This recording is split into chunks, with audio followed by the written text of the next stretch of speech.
မင်္ဂလာပါဒီနေ့ကျွန်တော် share လုပ်ချင်တဲ့သင်ခန်းစာတစ်ခုကတော့ the present perfect continuous tense ဖြစ်ပါတယ် present tense ထဲမှာပါဝင်တဲ့ the present perfect continuous tense ဖြစ်ပါတယ် present perfect continuous tense ကိုလေ့လာတော့မယ်ဆိုလို့ရှိရင်သူ့ရဲ့ရေးပုံရင်းနည်းကိုမသွားခင်မှာကျွန်တော်တို့ကအဓိပ္ပာယ်ကိုအရင်သိထားမှာဖြစ်ပါတယ်ပထမဆုံးအဓိပ္ပာယ်ကတော့အတိတ်ချင်းချင်းကနေစပြီးတော့ယခုထိပြုလုပ်နေတဲ့အကြောင်းအရာတွေမှာဒီ present perfect continuous tense ကိုသုံးတာဖြစ်ပါတယ်လွန်ခဲ့တဲ့နှစ်ကဒါမှမဟုတ်ဒီမနက်ကလွန်ခဲ့တဲ့တစ်နှစ်ကအဲ့တော့အတိတ်ကနေစလုပ်တဲ့အလုပ်ဟာအခုလက်ရှိအခြေအနေထိပြုလုပ်နေတဲ့အကြောင်းဖြစ်ပါတယ်နောက်တစ်ခုကဘာလဲဆိုလို့ရှိရင်အတိတ်ကစပြီးတော့အခုနောက်တိတ်မကြာသေးခင်အချိန်အထိပြုလုပ်နေတဲ့အကြောင်းအရာဖြစ်ပါတယ်ဒီနှစ်ခုကတူတူလုံးနဲ့မတူပါဘူးအတိတ်ကစပြီးအခုနောက်အထိတိတ်မကြာသေးတဲ့အချိန်အထိပြုလုပ်နေတဲ့အကြောင်းဆိုတာကတော့အခုလက်ရှိစကားပြောတဲ့အခါမှာမလုပ်နေတော့ဘူးပေါ့နော်ဒါပေမဲ့လည်း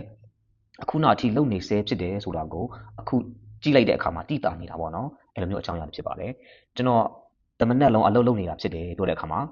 အခုစကားပြောတဲ့အခါမှာအလုပ်တော့မလုပ်နေတော့ဘူးဒါပေမဲ့လည်းအလုပ်လုပ်နေဆဲအခုနောက်အထိအလုပ်လုပ်နေဆဲဖြစ်တယ်ဆိုတာကိုအခုကြည့်လိုက်လို့ရှိရင်ပင်ပန်းနေတယ်အနားယူနေတယ်ဆိုတော့ကြည့်ချင်းအဖြစ်သိနိုင်တာဖြစ်တယ်အဲဆိုရင်ဒီအဓိပ္ပာယ်တစ်ခုစလုံးဟာ the present perfect continuous tense နဲ့သုံးရမှာဖြစ်ပါတယ်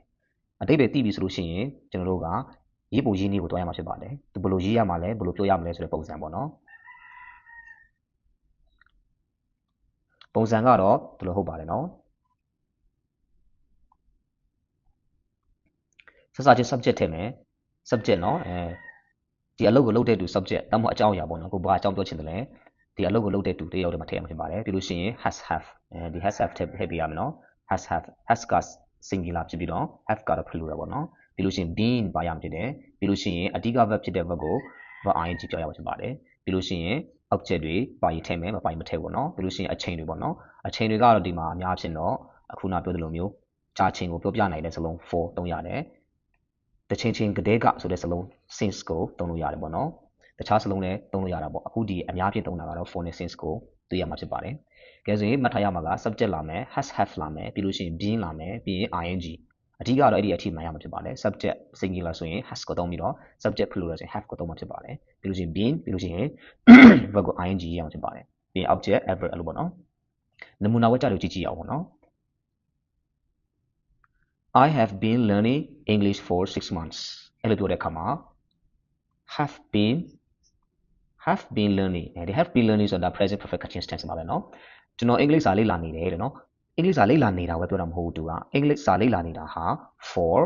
ကြားတဲ့အချက်ပြောတာเนาะ6 months 6လရှိပြီပေါ့เนาะကျွန်တော်အင်္ဂလိပ်စာလေ့လာနေတာဟာ6လရှိပါပြီမြန်မာလိုပြောလို့ရှိရင်တော့အင်္ဂလိပ်စာလေ့လာနေတယ်ဆိုလို့ရှိရင် I am studying အဲ့လိုဖြစ်သွားနိုင်ချေရှိတယ်ဒါပေမဲ့ဒီလို6လရှိပြီလို့အဲ့လိုကြာချိန်ပုံပြောတဲ့အခါမှာကျတော့ဒီ present perfect continuous ပဲပြောရမှာဖြစ်ပါတယ်ရိုးရိုး present continuous tense နဲ့ပြောလို့မရပါဘူးအဲဒါဆိုရင် I have been learning English for 6 months ဆိုတာကကျွန်တော်အင်္ဂလိပ်စာလေ့လာနေတာဟာ6လရှိပါပြီပေါ့နော်အဲဒါဆိုရင်လွန်ခဲ့တဲ့6လကစလေ့လာပြီးတော့အခုထိပါတယ်ဒီလေ့လာတဲ့အမှုကိုပြုနေစေဖြစ်တယ်ပေါ့နော် okay နောက်တစ်ခုကြည့်ကြည့်အောင်နံပါတ်2ကြည့်ကြည့်အောင်နော် He has been working in Malaysia since 2020 has been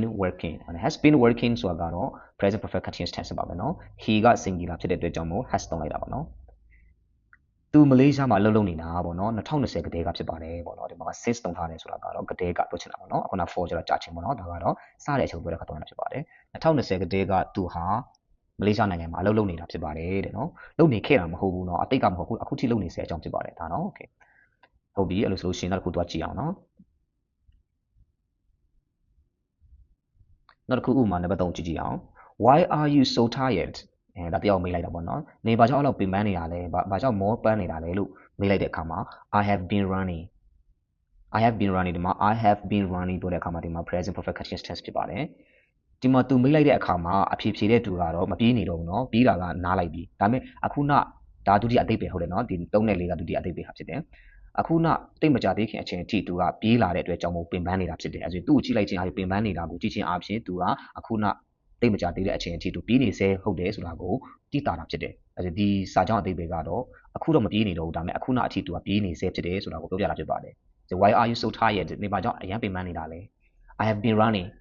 ငါပြေးလာလို့ပါဘောနော်အခုတော့မပြေးနေတော့ဘောနော်ဒါပေမဲ့အခုနအထိပြေးနေစေဟုတ်တယ်လို့ပြောပြတာဖြစ်ပါတယ်နံပါတ်4ကိုကြည့်ကြည့်အောင် The ground is wet မြေကြီးကရေဆိုနေတယ်တဲ့နော်It has been raining all morning ဒီမှာ has been raining ပေါ့နော်မိုးရွာထားတာဖြစ်တယ်တဲ့နော် all morning ဆိုပါလဲတမနက်လုံးပေါ့နော်တမနက်လုံးမိုးရွာထားတာဖြစ်တယ်အခုတော့မရွာနေတော့ဒါပေမဲ့တမနက်လုံးရွာထားတယ်ဆိုတာကိုတိတာတယ်ပေါ့နော်ဘာကိုကြည့်ချင်းအဖြစ်လဲဆိုလို့ရှိရင် the ground is wet မြေကြီးတာပါလဲစိုးနေတယ်ပေါ့နော်ဒါကတော့သူဒါလည်းဒုတိယအတိတ်ပဲအခုနဒီ3နဲ့4ကအတူတူပါပဲနော်အခုလက်ရှိမှာတော့မိုးတော့မရွာနေတော့ဘူးဒါပေမဲ့အခုနအထိသူကရွာနေဆဲဟုတ်တယ်တမနက်လုံးအဲ့လိုကြာကြာလေးသူကရွာနေဆဲဖြစ်တယ်ဆိုတာကိုမြေကြီးကိုကြည့်ချင်းအဖြစ်သူကတိတာဖြစ်တယ်နော်ဆိုလို့ရှိရင်ဒီ present perfect continuous tense ဆိုတာကအဲ့လိုအတိတ်ပဲတစ်ခုရှိတယ်ဆိုတာကိုသိထားခြင်းပါတယ်ပထမတစ်ခုကတော့အတိတ်ကစပြီးအခုထိပြုလုပ်နေဆဲအကြောင်းအရာဒါကပြောတဲ့အချိန်မှာလည်းလုပ်နေဆဲပေါ့နော်နောက်တစ်ခုကအတိတ်ကစပြီးအခုနတိတ်မကြသေးတဲ့အချိန်အထိပြုလုပ်နေဆဲအကြောင်းအရာအခုမလုပ်တော့ဘူးဆိုရင်လည်းအခုနကြာကြီးလှုပ်လာတယ်ဆိုတဲ့ဟာကိုအခုဒီလက်ရှိ present ကိုကြည့်ချင်းအပြီးသိနေတဲ့အကြောင်းအရာတွေဖြစ်တယ်နော်သူ့ရဲ့ပုံစံကတော့ subject ထည့်တယ် has have ပြီးတော့ been verb ing